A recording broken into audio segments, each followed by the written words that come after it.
ओम नमः शिवाय। हर हर महादेव। आप सभी भक्तों को हरतालिका तीज की हार्दिक शुभकामनाएं। आज के इस वीडियो में आप सभी श्रवण कीजिए हरतालिका तीज की व्रत कथा। परम भगवान श्री वेदव्यास जी के परम शिष्य श्री सूत जी ने शौनक आदि 88,000 ईश्वरों के प्रश्न करने पर हरतालिका व्रत कथा को सुनाना प्रारंभ किया। श्री सूत जी बोले, हे ईश्वरों, अब आप परम पुनीत हरतालिका व्रत की कथा श्रवण कीजिए। श्री सूत जी बोले, सती व्रत को धारण करने में परम श्रेष्ठ माता पार्वती और गले में नरमुंडों की माला को धारण करने वाले अजर अमर देवों में श्रेष्ठ गरुड़ कंठधारी भूत भावन भगवान आशुतोष शंकर की सर्वप्रथम वंदना करता हूँ। भगवान शंकर की जय हो। एक समय माता पार्वती और भगवान शिव कैलाश के शिखर पर विराजमान थे।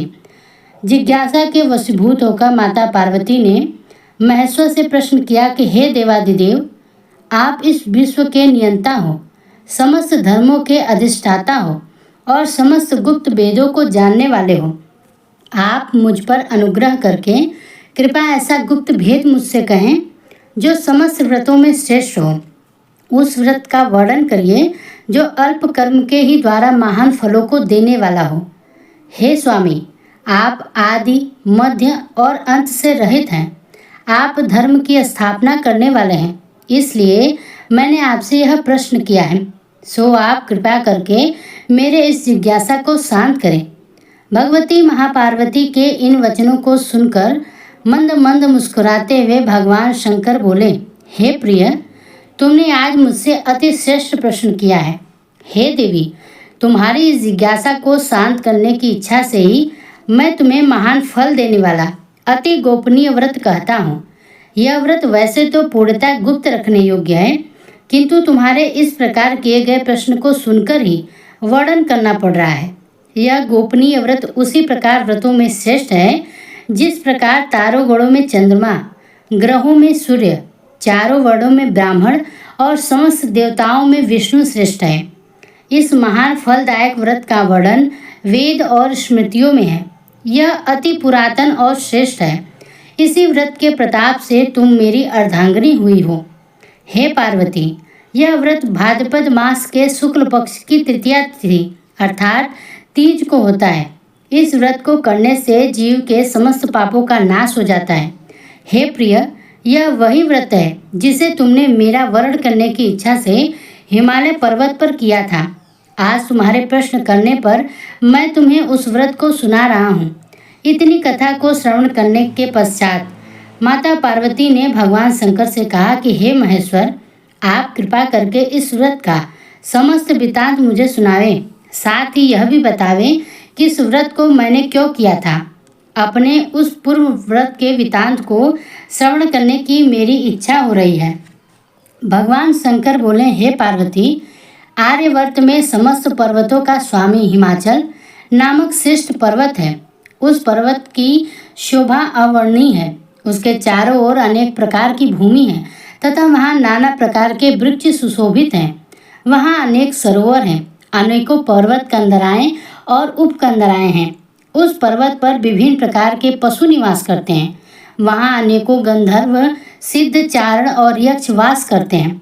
वे सब नाना प्रकार की क्रीड़ाओं करते हैं और विभिन्न प्रकार के विलास रचाते फिरते हैं। उस पर्वतराज का मस्तक श्रेष्ठ मरियों से, स्वर्ण, रत्न आदि से विभूषित है। उसकी मित्रता आकाश से है और यही कारण है कि वह आकाश को अपने हाथों अर्थात शिखरों पर साधे हुए रहता है। हिम से पूर्ति करने वाली परम गंगा जी की धारा अपनी कलकल ध्वनि करती हुई उसकी उपत्याग में बहती है। हे पार्वती, उसी श्रेष्ठ पर्वत पर तुमने 12 वर्ष तक नीचे की ओर मुख करके तपस्या की थी। उस समय तुमने समस्त भोजन त्याग दिए थे और केवल धूम्रपान ही किया था। फिर उसी पर्वत शिखर के ऊपर तुमने 64 वर्ष तक केवल सूखे पत्तों को खाकर तपस्या की थी। तुमने कठिन से कठिन तप किया था। माघ के शीत मास में तुमने ठंडे जल में बैठकर तप किया। बैसाख की तपती हुई गर्मी में तुम आग के सामने बैठकर तप करती रही। श्रावण के परम पुनीत मास में तुम आहार को त्याग कर बाहर जल में बैठी रही। हे देवी, तुम्हारी इस कठिन तपस्या को देखकर तुम्हारे पिता पर्वतराज हिमालय को चिंता हुई। वे मन ही मन दुखी हो गए। मन ही मन उन्होंने तुम्हारे विवाह की चिंता की। उसी समय महर्षि नारद जी वहां आ निकले। नारद जी ने भी तुम्हारी तपस्या को देखा। कन्या के दुख से दुखी हिमालय ने नारद जी का यथेष्ट सम्मान किया और तब बोले, हे देवर्षि, आप इस समय किधर से आ रहे हैं? मैं अति भाग्यशाली हूँ जो आप अपने पवित्र चरण कमलों से मेरे इस गृह को पवित्र कर दिया है। हिमालय के उन दीन वचनों को श्रवण करके नारद जी बोले, हे पर्वतराज, इस समय मैं विष्णु लोक से आ रहा हूँ। भगवान विष्णु को तुम्हारी पुत्री के इस महान तप का पता लग गया है। इसी कारण उन्होंने मुझे तुम्हारे पास यह संदेश लेकर भेजा है कि तुम अपनी इस कन्या को श्रेष्ठ वर को ही देना। वैसे तो तुम स्वयं ही जानते हो कि अखिल विश्व में भगवान विष्णु के समान कोई नहीं है। ब्रह्मा और शिव भी उनके समान नहीं है। इसलिए मेरी सम्मति तो यही है कि आप पार्वती का विवाह विष्णु जी के साथ ही करें तो उत्तम रहेगा। हिमाचल ने कहा कि हे मुने, यदि स्वयं भगवान विष्णु ही मेरी कन्या पार्वती को वरण करना चाहते हैं और इसी कारण उन्होंने आपको यहाँ भेजा है, तो इससे उत्तम और क्या बात हो सकती है। मैं भगवान विष्णु को ही अपनी कन्या दूंगा। हिमाचल के इन वचनों को श्रवण करके नारद जी आकाश के मार्ग से वापस चले गए। वे तुरंत ही पीताम्बरधारी शंख चक्र गदा पद्म से विभूषित कमल नयन भगवान श्री विष्णु के सम्मुख जाकर बोले, हे देव, आपके विवाह की चर्चा मैंने हिमवान से जाकर की थी और उन्होंने पार्वती का विवाह आपके साथ करना तय कर लिया है। नारद जी की इस बात को सुनकर भगवान विष्णु मुस्कुराकर चुप रहे। उधर हिमाचल ने अपनी पुत्री के पास जाकर कहा कि हे पुत्री, तुम्हारी विवाह समस्त देवताओं में श्रेष्ठ विष्णु से करना निश्चित किया है। अब तुम्हें प्रसन्न हो जाना चाहिए। पिता के इन वचनों को सुनकर माता पार्वती मूर्छित होकर पृथ्वी पर गिर पड़ी। जब उसे चेत हुआ तो वह अपनी प्रिय सखी के घर पर चली गई। सखी ने जब पार्वती को इस प्रकार दुख से कातर देखा तो वह बोली, हे पार्वती, तेरा मन दुख से व्यथित क्यों हो रहा है? तुम मुझसे अपने हृदय की दशा का वर्णन कर, मैं अवश्य ही तेरा दुख दूर करने का उपाय करूंगी। सखी के इन शब्दों को श्रवण कर पार्वती ने कहा कि हे सखी, मेरे पिता ने नारद जी से कहा है कि वे मेरा विवाह भगवान विष्णु से करने को तैयार हैं, किंतु वास्तविक बात यह है कि मैं भगवान शंकर को अपना पति मान चुकी हूँ। यदि पिताजी विष्णु से मेरा विवाह रचाना चाहेंगे तो मैं अपने धर्म की रक्षा करने की इच्छा से अपने इस शरीर को अवश्य त्याग दूंगी। पार्वती के इन वचनों को सुनकर सखी ने विचार किया और तब वह बोली, पार्वती, तू अपने हृदय से दुख मत कर। मैं तुझे ऐसी युक्ति बताती हूँ जिसके द्वारा तेरा विवाह निश्चय ही शंकर जी से ही होगा। तू मेरे साथ अपना घर त्याग कर वन को चल। मैं तुझे ऐसे गहन में वन में ले चलूँगी जहाँ से तेरे पिता तुझे ना पा सकेंगे। पार्वती जी ने अपनी सखी की इस सलाह को मान लिया और तब वह उसके साथ एक भयानक जंगल में जा पहुँची। हिमाचल को जब यह पता चला कि पार्वती घर से गायब हो गई है तो उसने अपने मंत्रियों और सरदारों की सलाह की।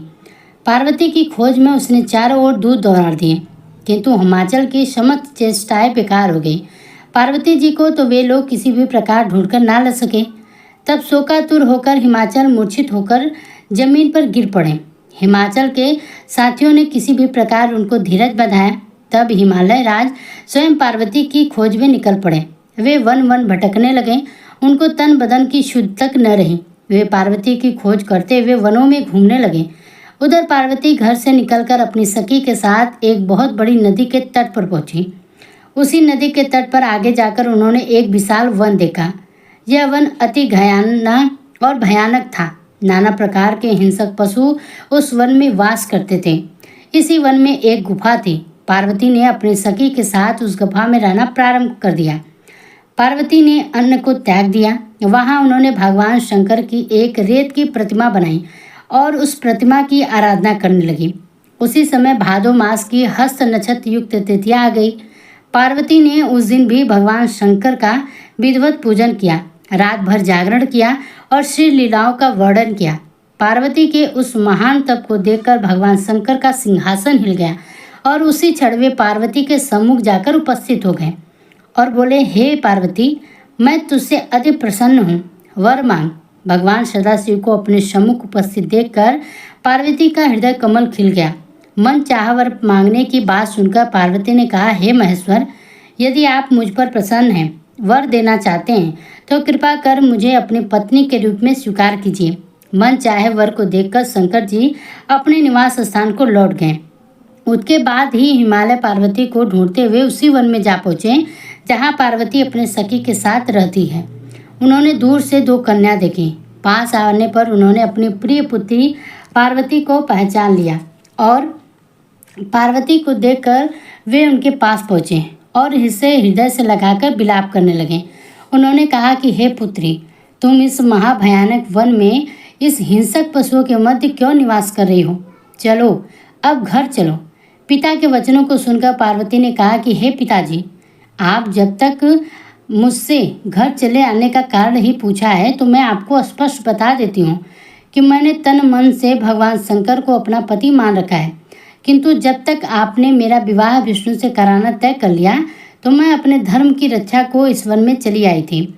पार्वती की बात सुनकर हिमाचल बोले, हे पुत्री, यदि तुमने भगवान सदाशिव को अपना पति स्वीकार कर लिया है तो इसमें मुझे तनिक भी आपत्ति नहीं है। तुम घर लौटकर चलो, मैं तुम्हारी इच्छा के विरुद्ध कोई भी काम नहीं करूँगा। पार्वती पिता के साथ घर लौटी। तब हिमवान ने पार्वती का विवाह भगवान शंकर के साथ कर दिया। सूत जी बोले, हे ऋषिवरों, इतनी कथा सुनने के बाद भगवान सदाशिव ने माता पार्वती से कहा कि हे वरारे, उस व्रत के प्रताप से ही तुमने मुझे प्राप्त किया है। उस समय से अब तक मुझे किसी के आगे इस व्रत का प्रताप वर्णन करने का अवसर नहीं मिला। आज वह गुप्त भेद मैंने तुम्हारे सामने वर्णन किया है। जगत जननी पार्वती ने प्रश्न किया कि हे भगवान, आप कृपा करके मुझे यह बताने का कष्ट करें कि इस व्रत का नाम हरिताल का व्रत किस प्रकार हुआ? शिव जी बोले, क्योंकि तुमको तुम्हारी सखी हरण करके ले गई थी, इस कारण हरत धन आलिका मिलकर इस व्रत का नाम हरिताल का पड़ गया। पार्वती जी ने प्रश्न किया कि हे परमेश्वर, आप कृपा करके इस व्रत को करने की विधि बताइए।